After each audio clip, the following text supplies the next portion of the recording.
Hey, Steve, so you know Queen's Park backwards and forwards. I'm hoping you can break some stuff down for me. Well, I've been there a couple times, but I don't know about backwards and forwards, but let's see what you got. All right, so you know this week the throne speech was read at Queen's Park. Can you translate that into non-political terms? What does that mean? Well, a throne speech is basically a way of kickstarting or rebooting a government's mandate, a government session. And this is only the second one that the Ford government has had. They had their first one, obviously, when they first got elected back in the summer of 2018. So the idea is sort of to say, you know what? Let's clear the decks. Let's get a restart to our agenda, if I can use that word here in the studio. And so that's what a speech from the throne is all about.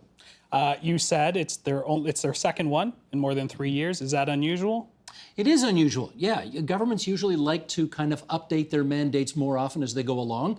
For whatever reason, the Ford government's decided this is the first time they've wanted to do it since the beginning. So, yeah, usually there's more than just two at this stage of a government's mandate.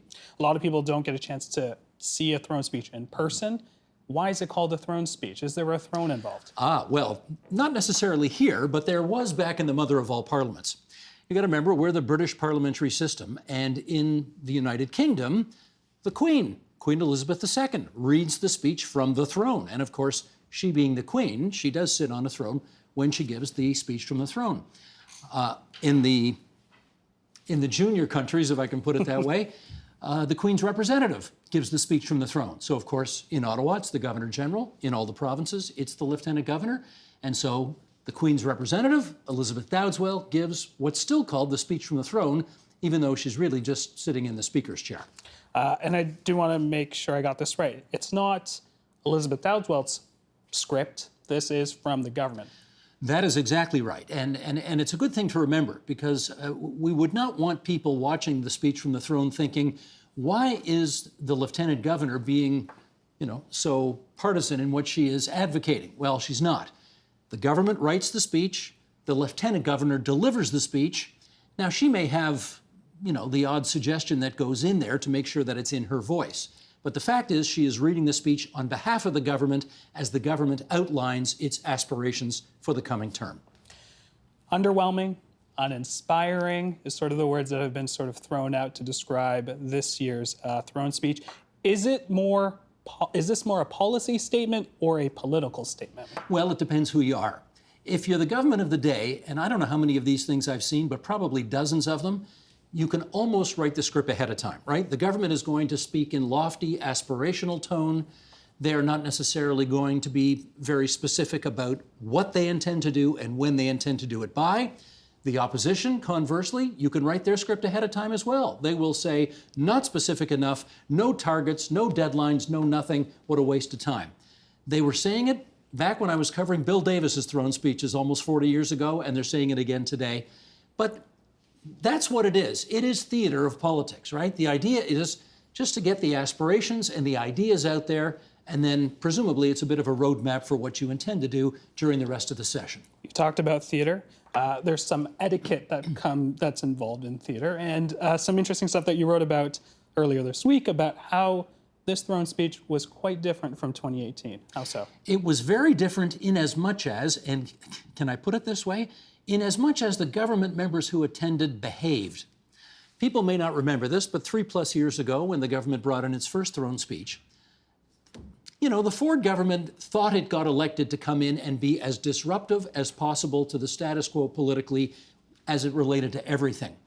And the Lieutenant Governor read the throne speech 3+ years ago, and when backbench members of the government heard things that they liked, they started hooting and hollering and clapping and okay, you don't do that during a throne speech. Well, she gave the stare down. She sure did. At one point, she lifted her eyes from the text and she looked at the government members and she literally stared, not literally, but it felt like it, stared daggers at them. Ooh. As if to say, would you all please shut up while I read this thing? We're not, conducting a circus here. This is supposed to be a bit of an august event with some grace and dignity involved. They never got that message then. They did this time. They were much more sober and appropriately behaved, and as a result, I thought it did come off with a lot more grace and etiquette. You talked about disruption. I want to pull up a quote and make sure I want to get this right. You wrote in your article, determined to disrupt everything that was normal about public life in Ontario. And that was talking about the Conservative government when they came into power in 2018. Is it unusual for the progressive conservatives' side of the legislature to be sort of taking that stance?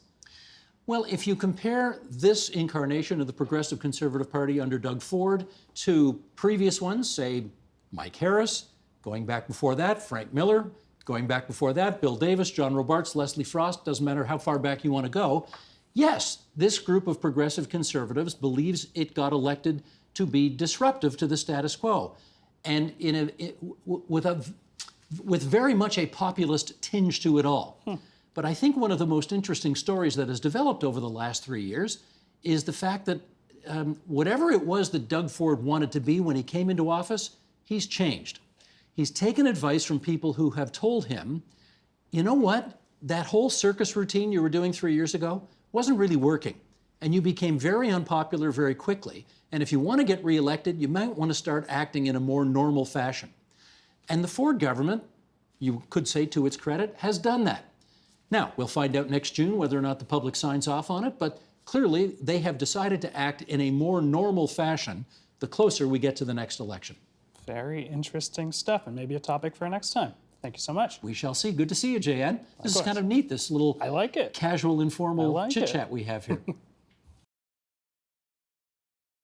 The Agenda with Steve Paikin is made possible through generous philanthropic contributions from viewers like you. Thank you for supporting TVO's journalism.